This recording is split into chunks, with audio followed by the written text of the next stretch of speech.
Hi friends, in the chapter number 11, we had started with the concept of quantum physics, quantum optics. Here we considered light to be made of particles. Here we are considering light to be made of particles.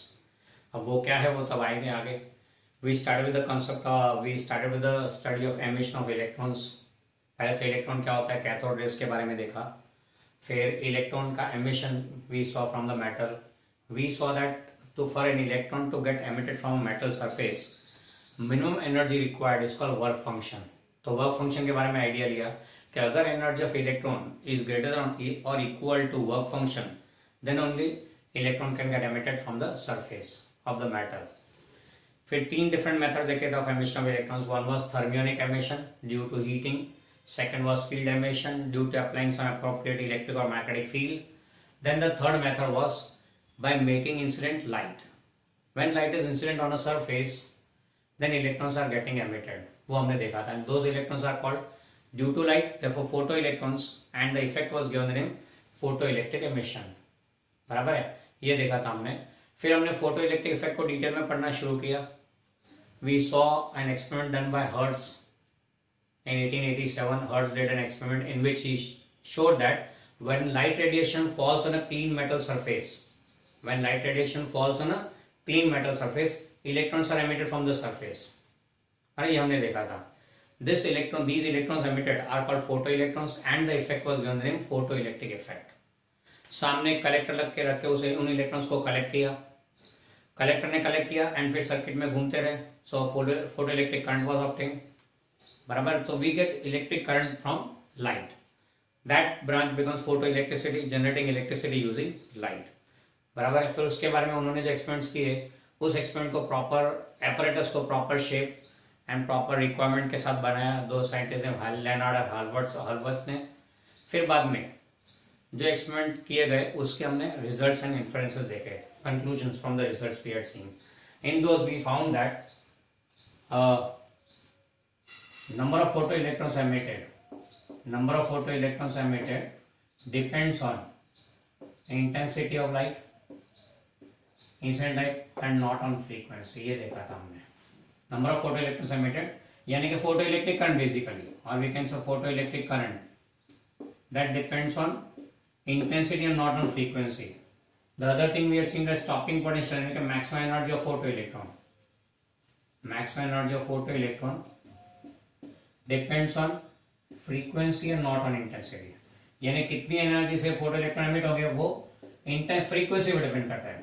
The energy of photoelectron depends on frequency and not on intensity, while number of photoelectrons emitted depends on intensity and not on frequency. यानी surface में से कितने फोटोइलेक्ट्रॉन्स emit होंगे वो intensity पे depend करता है, intensity of light के. पर कितनी एनर्जी के साथ एमिट होता है वो फ्रीक्वेंसी पे डिपेंड करता है. ये हमने हर्ट्ज के एक्सपेरिमेंट पर से कंक्लूजन लिया था. दो ग्राफ बनाए गए थे. उसमें से एक ग्राफ तो खास स्टॉपिंग पोटेंशियल फ्रीक्वेंसी का रिलेशन का था.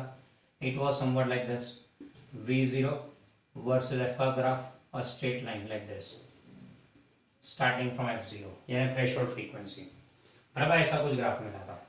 अब इन these experiment of Hertz required a theoretical explanation. Experiment तो कर दिया, परफेक्ट था, फिनोमेनन भी काफी अच्छा था, पर उसके एक थियोरेटिकल एक्सप्लेनेशन चाहिए था. तो लाइट पे बेस्ड फिनोमेनन था, इसलिए क्या हुआ कि लाइट का wave theory was considered and using it this phenomenon was explained, but light ka wave theory could not explain these conclusions. It failed to explain these conclusions.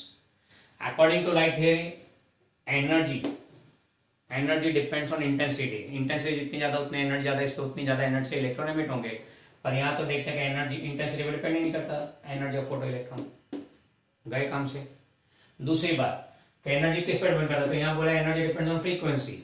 पूरी wave theory में energy का frequency का कोई लेना देना नहीं है. There is no connection between energy and frequency in wave theory. Okay, तो वहां पे भी मार खाता है. Even wave theory says that the electron का emission can not be instantaneous, it will be slightly delayed, क्योंकि इलेक्ट्रॉन जब तक सारी एनर्जी इकट्ठी करे वर्क फंक्शन इतनी एमिट होने के लिए, यानी कि energy of electron when it becomes greater और equal to work function then only it gets emitted. तो उसको उतनी थोड़ा टाइम लगेगा उतनी एनर्जी इकट्ठी करने में. वर्क फंक्शन जितनी है उससे ज्यादा, तो it will be a delayed phenomenon, not an instantaneous phenomenon. बराबर है. वेव थियरी बोलता है इट शुड बी डिलेड, नहीं, हर्ट्ज ने बोला इट्स एन इंस्टेंटेनियस फिनोमेनन, जैसे ही लाइट गिरी इलेक्ट्रॉन एमिट हुआ, it's an instantaneous phenomenon as per Hertz experiment. तो वेव थियरी वहां भी फेल गई। वेव थियरी ने बोला कि अगर इंटेंसिटी लो हो, लो इंटेंसिटी मतलब लेस एनर्जी कमिंग, तो इलेक्ट्रॉन को बहुत ज्यादा टाइम लगेगा, यानी फिनोमेनन विल बी डिलेड, तब तो होगा ना लो इंटेंसिटी पे भी। पर हर्ट्ज ने बोला इवन अ low intensity light having sufficiently high frequency, यानी थ्रेशोल्ड से ज्यादा फ्रीक्वेंसी हो, भले इंटेंसिटी कम है, then also it can give instantaneous emission। चारों खाने चित। The wave theory is not able to explain the photoelectric effect। अब light is a wave, तो light का तो wave concept है, and wave theory is on light के phenomena are based on wave theory as per the classical concepts। So light is a wave, वो तो पक्का है, पर wave theory of light cannot explain this experiment। Experiment का कोई theoretical explanation नहीं है, रिजेक्टेड, बराबर है। इसलिए एक्सपेरिमेंट को रखा है साइड में, क्योंकि उसका कोई एक्सप्लेनेशन अवेलेबल नहीं है। ये सिचुएशन था, हम यहां पर आकर रुके थे। फिर एक साइंटिस्ट था नेम प्लैंक, मैक्स प्लैंक। तो प्लैंक ने एक हाइपोथेसिस दिया।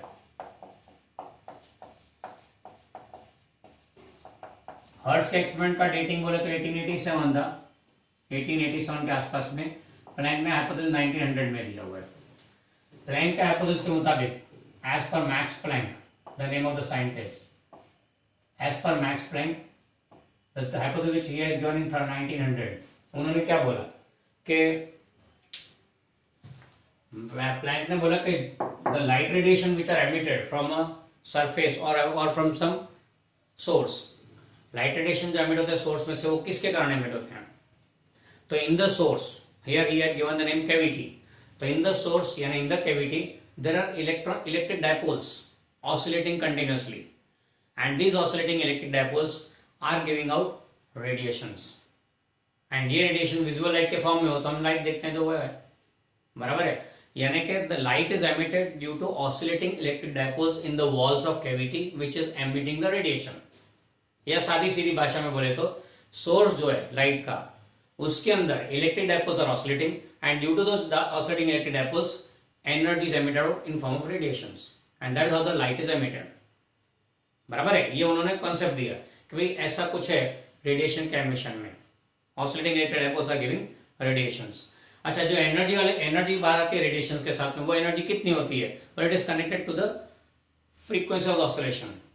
अगर फ्रीक्वेंसी एफ है ऑसिलेशन का, डायपोल्स का, तो फ्रीक्वेंसी एफ वाले रेडिएशन एमिट होंगे, radiation of frequency F will be emitted. तो रेडिएशंस की frequency is same as oscillating charges की फ्रीक्वेंसी। यही कंसेप्ट हमने चैप्टर नंबर 8 में भी देखा था, इलेक्ट्रोमैग्नेटिक वेव्स को जब हमने इंट्रोड्यूस किया था, बराबर है।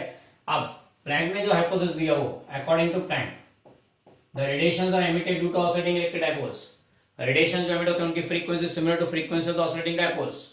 उन्होंने एक बात जो खास कही वो कि the radiation which are emitted of frequency f carry an energy, the energy of the radiation will always be nhf, yani where what is n here? The n is an integer, h is Planck's constant and इसकी value है 6.63463 into 10 raised to minus 34, unit इसका joule into second, and f is the frequency of the radiation।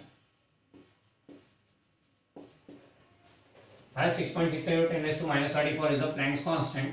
तो उन्होंने क्या बोला कि जो भी रेडिएशन एमिट होते हैं they have energy in multiples of hf, n is an integer यानी integer multiple of hf हुआ, the energy of the radiation is always in integer multiple of hf, यानी कि either it will be hf or 2hf or 3hf or so on, it cannot be 0.1 hf, it cannot be 5/2 hf, it cannot be 1/3 hf, या कोई भी odd fractional या decimal point वाला number नहीं हो सकता, it has to be purely in integer. 2 3 यहाँ पे 1 हो गया, यानी radiation which are emitted have energy in integer multiple of HF. ये तो हम इनडायरेक्टली बोल सकते हैं क्वांटाइजेशन ऑफ एनर्जी बोल सकते हैं इसको, क्वांटाइजेशन ऑफ एनर्जी, यानी energy is emitted in form of quantities of HF, बराबर है। Each of this HF is called quantum of energy, quantum of energy, और एनर्जी क्वांटम बोल सकते हैं इसको, एनर्जी क्वांटम। एंड लाइट का जो एनर्जी पैकेट है यानी and radiation is emitted in form of packet of H F, 1 H F, 2 H F, 3 H F, 4 H F, आधा एच एफ या ढाई, दो सॉरी ढाई, सवा दो, ऐसा नहीं, always in integer multiple of H F. Clear? So Planck का ये हाइपोथेसिस था, ये आइडिया जो प्लैंक ने प्रेजेंट किया, it was a revolutionary idea. It said that light is emitted not in form waves, wave is a gradual emission of energy, continuous emission of energy gradually, बराबर है, gradually energy emit होती है, not. यहां पर उन्होंने क्या बोला कि light is emitted in form of bunch, एक पैकेट एचएफ गिरा, दूसरा एचएफ गिरा, तीसरा एचएफ गिरा, चौथा एचएफ गिरा, यानी जो रेडिएशन की एनर्जी है वो हमेशा एचएफ के मल्टीपल में ही होती है, यानी light is emitted in form of bunch, each of this bunch is called quantum of energy, quantum मतलब packet, packet of energy, each packet having HF energy. तो अगर कोई रेडिएशन एमिट हुआ जिसकी एनर्जी अपने फाइंड करो, तो मान लो 3 एच आ रहा है, तो मतलब 3 क्वांटम एमिट हुए। अगर लाइट की जो एनर्जी है, फ्रीक्वेंसी के हिसाब से जो एनर्जी मिल रही है, अगर ये एच का 3 टाइम्स है तो 3 quantum have come, and each of this quantum of energy, light के लिए बोलते हैं इसको photon. So 3 photons are emitted इस केस में। Photon is a fundamental particle connected to light, each photon is energy equal to H. यानी कि यहाँ प्लैंक के हाइपोथेसिस का मीनिंग क्या था कि light is emitted not in form of gradual wave, gradual energy, gradual emission of energy is not taking place, it's not a wave form, it is bunch form which is getting emitted, यानी emission में photon bunch, 1 HF, 2 HF, 3 HF, ऐसे bunch emit होते हैं, यानी packets are emitted. ये Planck का hypothesis था। अब इस हाइपोथेसिस को सपोर्ट नहीं मिला, कोई एक्सपेरिमेंटल सपोर्ट अवेलेबल ही नहीं था इसका, क्योंकि ये एक ऐसा आइडिया है कि लाइट जो वेव है, भले प्रोपोगेटरी वेव के फॉर्म में वेव है, पर एमिशन उसका पैकेट के फॉर्म में, ये दिमाग में नहीं उतरता है कि लाइट का एक बंच, एनर्जी का बंच, एनर्जी का बंच, एनर्जी का bunch, that could not enter into the heads of physicist at that time. तो इनके Planck no doubt was highly learned fellow, तो उनका ये कंसेप्ट दिमाग में जल्दी नहीं उतरा। The reason was quite straight forward, it should have some experimental evidence. Theory थी, एक्सपेरिमेंटल एविडेंस तो चाहिए ही, नहीं तो कौन मानेगा बात को। हादसा हुआ था हर्ट्ज के साथ, एक्सपेरिमेंट किया था, थियोरेटिकल एक्सप्लेनेशन नहीं था, कोई तैयार नहीं था एक्सेप्ट करने को। एक और हादसा हुआ हर्ट्ज प्लैंक के साथ, थियरी प्रपोज किया पर एक्सपेरिमेंटल एविडेंस नहीं है, तो कौन मानेगा इस बात को। बराबर है, गड्डी वहां रुकी हुई है। 1900 में प्लैंक ने जो हाइपोथेसिस है उसके बारे में, यहाँ हमने हाइपोथेसिस को थोड़ा डिटेल में देख लिया। ओके, अब चलते हैं कि हर्ट्ज के एक्सपेरिमेंट को प्लैंक के हाइपोथेसिस को यूज करके आइंस्टाइन ने एक्सप्लेन किया। बात आएगी 1901 की। 1905 में ही successfully completed the entire theory. Hertz का एक्सपेरिमेंट, प्लैंक की हाइपोथेसिस एंड ये आइंस्टाइन का एक्सप्लेनेशन रिगार्डिंग आइंस्टाइन का explanation of Hertz experiment using Planck's hypothesis. Okay, तो 1905 में Einstein has given explanation and in 1921 he was conferred Nobel Prize regarding this explanation he has given in 1905। बराबर है, तो that was a dead sheet।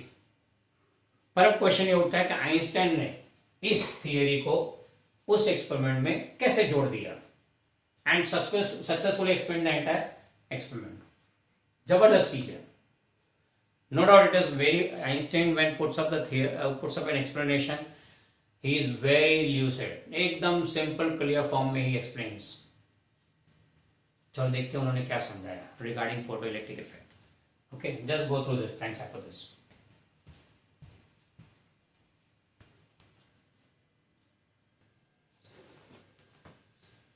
So let's start with Einstein's explanation.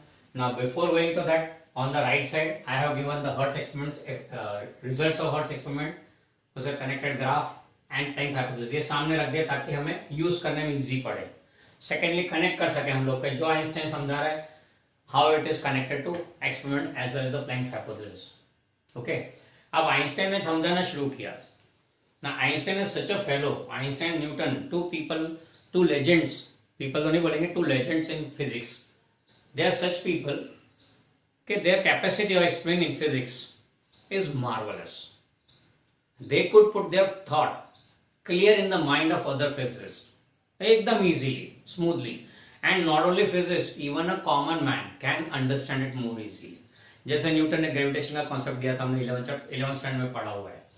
Einstein ने theory of relativity दिया, जो हमारे अभी बस हमारी कैपेसिटी नहीं है समझने की, पर when you go further studying academic physics मतलब प्योर फिजिक्स, तो उधर आप थियरी ऑफ रिलेटिविटी डिटेल में पढ़ेंगे। तो उन्होंने जो एक्सप्लेनेशन दिया है and many more theories, Newton का principle of motion, laws of motion, equation of motion, कितना स्मूथली निकल जाता है। तो अब आइंस्टाइन ने ये भी समझा है इतना स्मूथली। एंड सेकेंडली, खास याद रखें, this is the same explanation which has fetch him a Nobel prize. इससे ये चीज तो बहुत भयंकर होगी।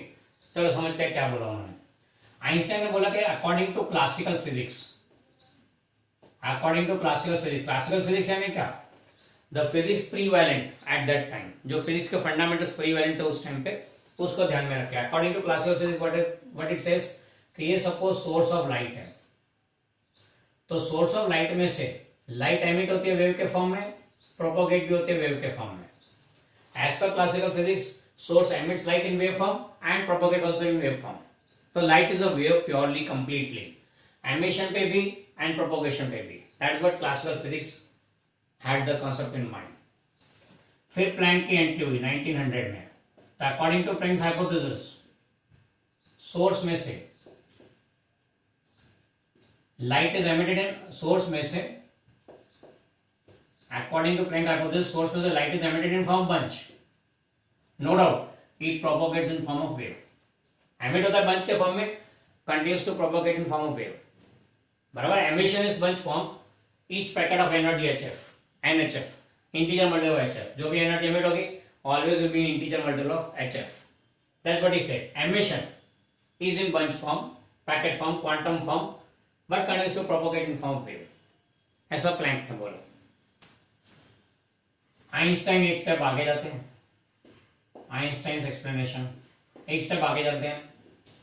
उन्होंने क्या बोला कि सोर्स में से लाइट एमिट होता है बंच के फॉर्म में। प्लैंक का यह हाइपोथेसिस बिल्कुल सही है, nothing wrong in it. Einstein ने क्या बोला, the hypothesis given by Planck that light is emitted in form of bunch is perfect, it could be explained, it is perfect, पर आधा सच है। एकदम सच है पर आधा सच है। क्यों? एमिशन बंच के फॉर्म में ही नहीं, propagation also occurs in form of bunch, that bunch of energy propagates है, that's what Einstein said. Revolutionary इसको बोल सकते हैं, ये तो आउटस्टैंडिंग था। कैसे मानेंगे लोग इसको? इसे ही अभी तक एक्सेप्ट नहीं किया, तो इसे कैसे एक्सेप्ट करेंगे? क्लासिकल फिजिक्स तो स्ट्रिक्टली बोले ऐसा हो ही नहीं सकता। आइंस्टाइन बोले शांति रखो, मैं समझा रहा हूं। आइंस्टाइन ने बोला, एज पर Einstein, Planck's hypothesis perfect, emission of light radiation occurs in form of quantum and but propagates in form of wave. नहीं, वो सही नहीं है। According to Einstein, it emits in form of bunch quantum and propagates also in form of quantum. That bunch of energy continues to propagate ahead. That bunch of energy continues to propagate ahead. Each of this bunch of energy is hf, having energy equal to hf, and it's called photon. It was given the name photon. खास ध्यान रखें, photon is not a short form of photoelectron. Photoelectron and photon both are different. दोनों same नहीं है। Photoelectron क्या है? Electron getting emitted due to light. Electron emitted due to light is called photo electron, और उसका short form photon नहीं है। Photon is a fundamental particle of light. Light is made of photons बोलते हैं। जैसे atom is made of electrons, protons and neutrons, वैसे light is made of photons. Photon is a fundamental particle of light. पीछे ON लगा हो तो समझ जाने का ये फंडामेंटल पार्टिकल है। इलेक्ट्रॉन, प्रोटॉन, न्यूट्रॉन, ये फोटोन। वैसे बेरियन, हेप्टॉन, लेप्टॉन, म्यूऑन, पायोन, ये ओन पीछे लगा हो तो समझ जाने का फंडामेंटल पार्टिकल है। फोटो का फंडामेंटल पार्टिकल यानी लाइट का फंडामेंटल पार्टिकल, मतलब light is made of photons. That is what concept Einstein gave. Light is a stream of photons, each photon having energy equal to hf। यानी light को जो wave form बोला, wave form and ये particle, ये form particle form बोलेंगे इसको। Wave form and particle form में फर्क क्या है? This is a gradual flow of energy, this is a bunch of energy flowing. ये gradual flow of energy, bunch of energy flowing. आप बोले ग्रेजुअल फ्लो ने बंच फ्लो कुछ समझ में नहीं आ रहा, तो एक सिंपल सा एग्जांपल देता हूं ताकि आपके दिमाग में उतर जाए। नल में से पानी आ रहा है, the flow of water coming out of the tap is gradual. What as you open the tap, gradually the water comes out. Water flows in form of liquid emission भी liquid, flowing further also in the liquid form. बराबर है, ये classical physics का concept. Planck ने क्या बोला कि नल खोला तो अंदर से आइस क्यूब गिरा, बंच ऑफ वाटर फॉल, यानी light is the water is coming out in form bunch, no doubt बाद में पिघल के वाटर के फॉर्म में जा रहा है, लिक्विड के फॉर्म में जा रहा है। एमिट होता है सॉलिड फॉर्म में, प्रोपेगेट होता है लिक्विड फॉर्म में। नल में से आइस क्यूब गिर रहे हैं या वाटर पैकेट्स, वो पाउच आता है ना 1-1 रुपए का, वैसा पाउच गिर रहे हैं, पर बाद में फूट जाता है, पानी बह जाता है। ये कंसेप्ट प्लैंक का था। आइंस्टाइन ने बोला नहीं, बंच निकलता, बंच ही आगे बढ़ता है, water moves in form pouches only. या आइस क्यूब गिरे तो आइस क्यूब के फॉर्म में ही फ्लो आगे बढ़ता है। Hope now this is clear. Water का सॉरी लाइट का वेव फॉर्म और लाइट का बंच फॉर्म, ये फ्लो ऑफ वाटर, ये movement of ice cubes. Okay, so now you can clearly understand the difference between the two. अब ये जो concept है दिमाग, ये उतरता नहीं तो ये तो उतरने का सवाल बहुत तकलीफ वाला था, पर ये कब दिमाग में उतरेगा, जब इसको this is able to explain. अब सपोज ये मेटल सरफेस है, यहाँ पे इलेक्ट्रॉन फंसा हुआ है, इधर से लाइट इंसिडेंट हुई, लाइट इंसिडेंट हुई मतलब क्या है, फोटोन्स आर इंसिडेंट, तो फोटोन आया HF एनर्जी वाला, HF एनर्जी वाला फोटोन आया, बराबर है। यहाँ पे अब इलेक्ट्रॉन के लिए दो choice, either absorb the photon completely और leave it completely, partial absorption not allowed, electron either absorb it completely और लीव्स इट कंप्लीटली। अब अगर इलेक्ट्रॉन ने एब्जॉर्ब कर लिया HF एनर्जी को, तो इलेक्ट्रॉन को एनर्जी कितनी मिली, HF, बराबर है। When the electron absorbs the photon completely, it gets an energy called HF. उसमें से बाहर निकलने के लिए वर्क फंक्शन जितनी यूज कर ली, उसमें से बाहर निकलने के लिए वर्क फंक्शन जितनी यूज कर ली, बराबर है, इतनी एनर्जी से इलेक्ट्रॉन बाहर आएगा। तो जो फोटो इलेक्ट्रॉन एमिट हुआ, ये फोटोन इंसिडेंट हुआ, इलेक्ट्रॉन ने उसे एब्जॉर्ब कर लिया, तो HF एनर्जी मिली, उसमें से वर्क फंक्शन जितनी यूज की to come out, overcoming the work function, it came out, यानी HF-5 जितनी बची एनर्जी उसके पास, and this is nothing but maximum kinetic energy of photoelectron. This is the energy by which photoelectron emitted.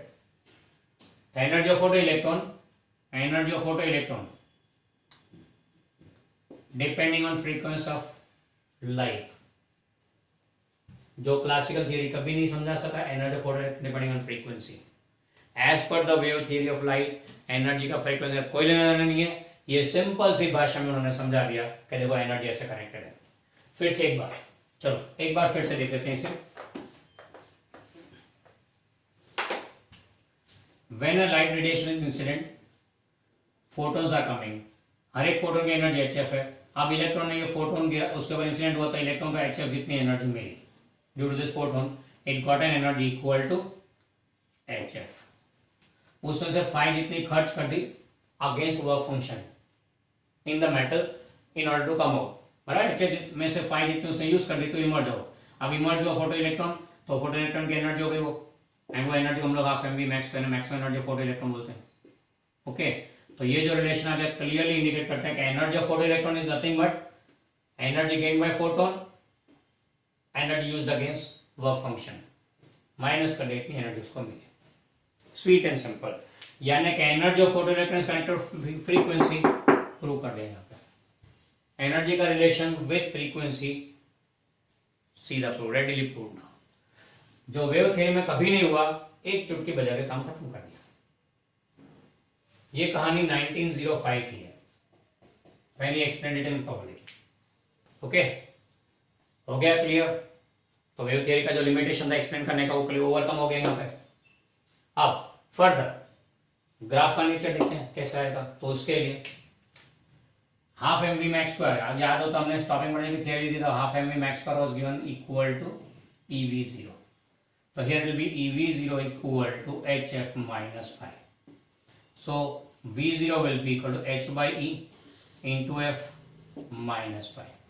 अब ये जो relation है V0 और F का, V0 और F का, अगर इसको देखें तो comparing with y equal to mx plus c,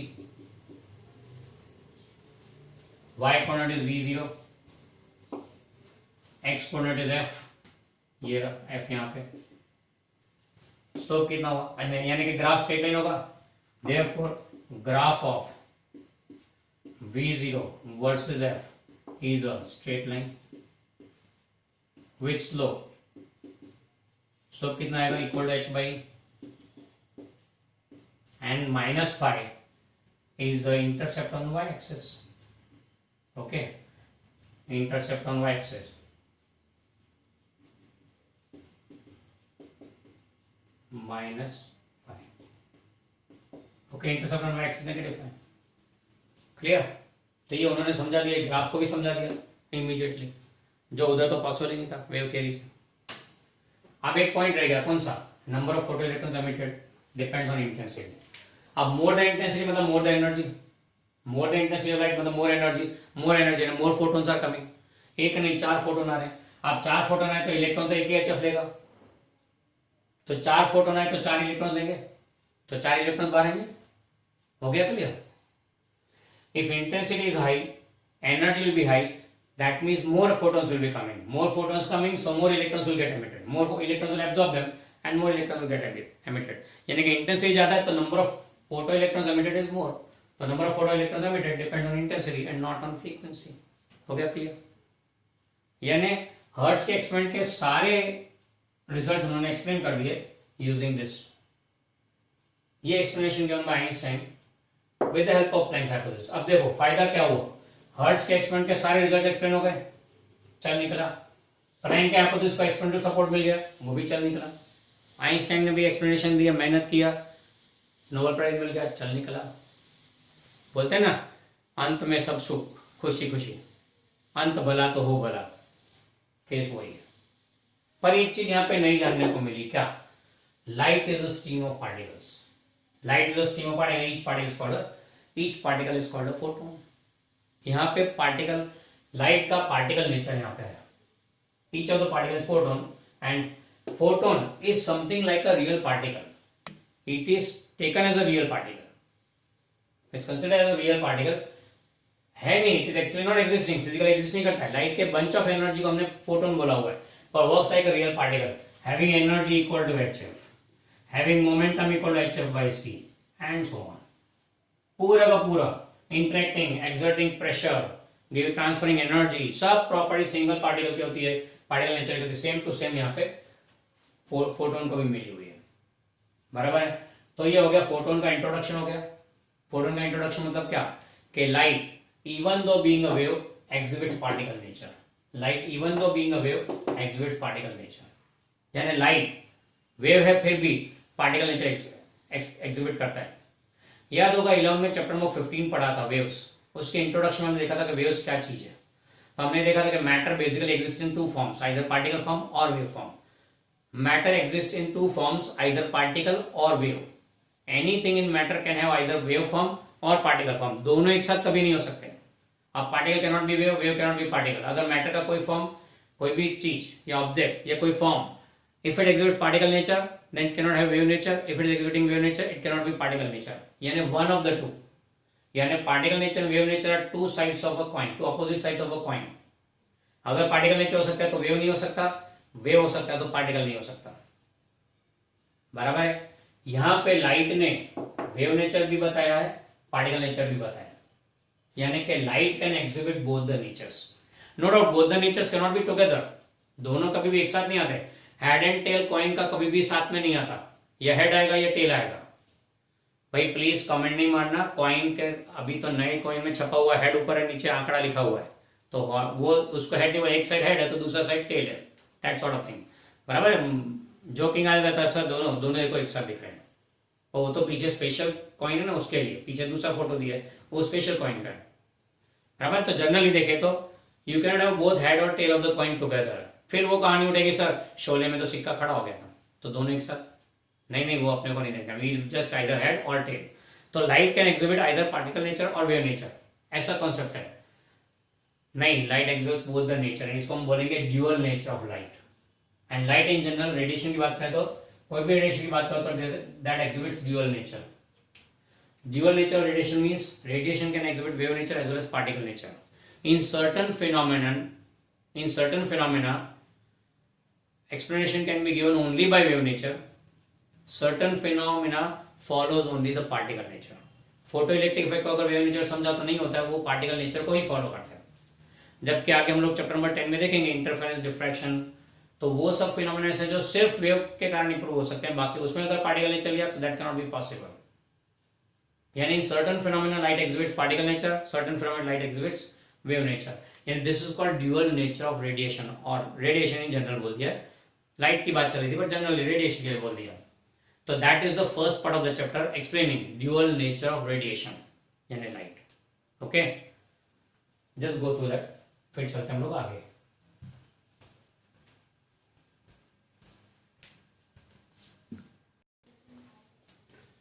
now let's go to the concept of photocell.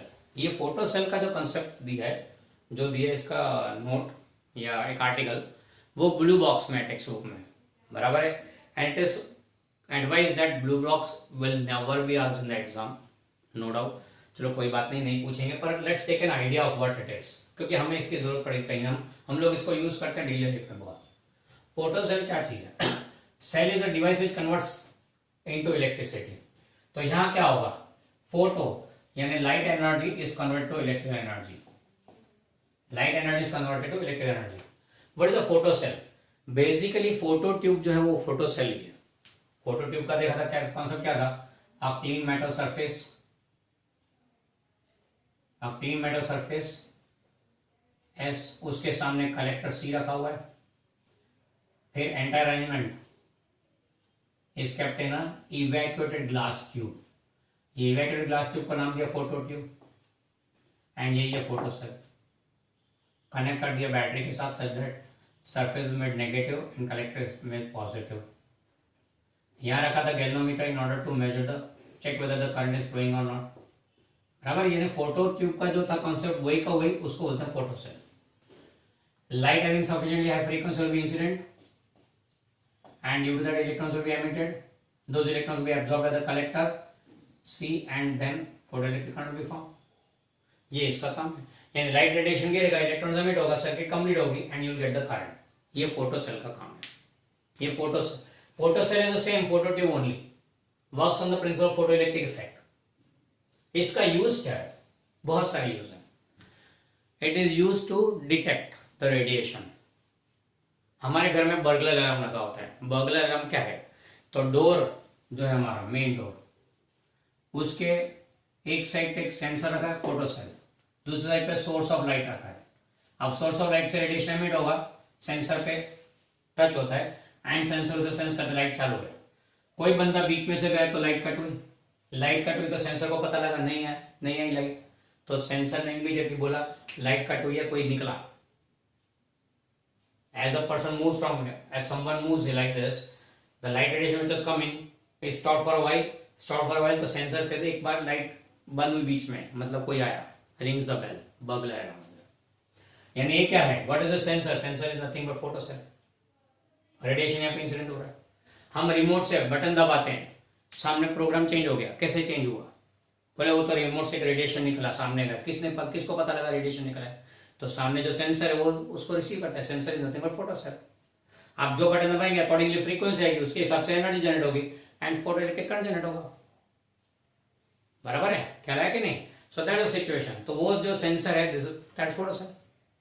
Even photograph camera में भी लाइट सेंस करता है बाहर। प्रोफेशनल कैमराज में you have a light sensors जो सेंस करते हैं कि बाहर लाइट प्रॉपर है या नहीं। आप जिस ऑब्जेक्ट का फोटोग्राफ ले रहे हैं उस पर लाइट प्रॉपर है या नहीं, वो चेक करने के लिए ऑटोमेटिक अंदर इनबिल्ट होता है सेंसर, लाइट सेंसर, बराबर है?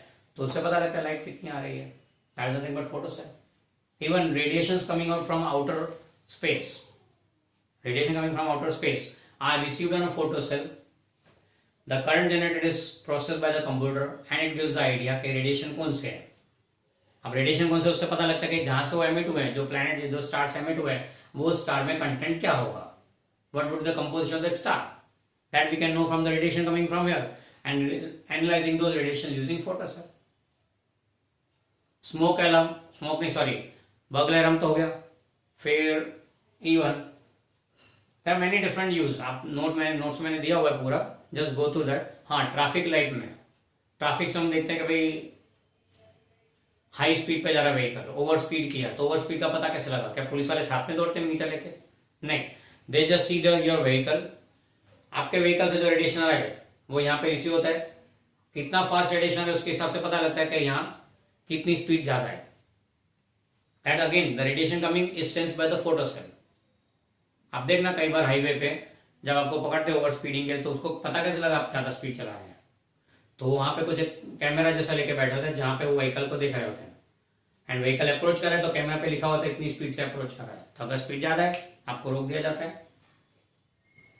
इवन रोड पे भी एक बाजू सेंसर लगा है, एक बाजू सोर्स ऑफ लाइट है, कंटिन्यूस जा रहा है, आपकी गाड़ी बीच में से निकली, आप गाड़ी का लेंथ कितने टाइम में निकला उसके ऊपर they calculate the speed, immediate speed calculate करके बोलता है कि स्पीड ज्यादा है कम है.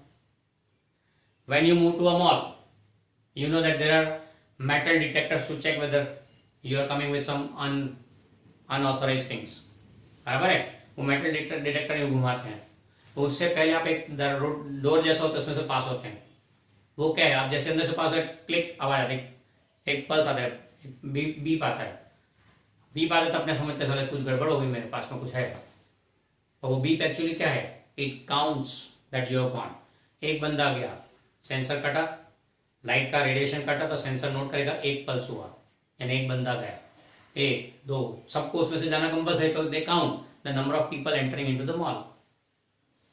उससे फुटफॉल्स का पता लगता है. फुटफॉल्स कितने लोग आए आज के दिन में इस टाइम पे 11 से 12 में कितने आते हैं, 12 से 1 में कितने आते हैं, 1 से 2 में कितने आते हैं, वो नोट करते हैं. उसके वजह पता लगता है कि मॉल में पब्लिक कितनी आती है, कब ज़्यादा आती है कब कम आती है. तो जो सेल रखने हो या कोई भी इवेंट्स या प्रोग्राम करने हो प्रमोशन के तो they can do from this analysis. Sunday को बहुत पब्लिक आती है, संडे शाम को बहुत ज़्यादा पब्लिक आती है, संडे दोपहर को कम होती है, संडे सुबह को भी होती है. अंदर कपड़े का स्टोर है, कन्वीनियंस स्टोर है, तो उसके ऊपर डिपेंड करता है भाई how many people will coming. वो काउंट कैसे होता है यूजिंग दिस.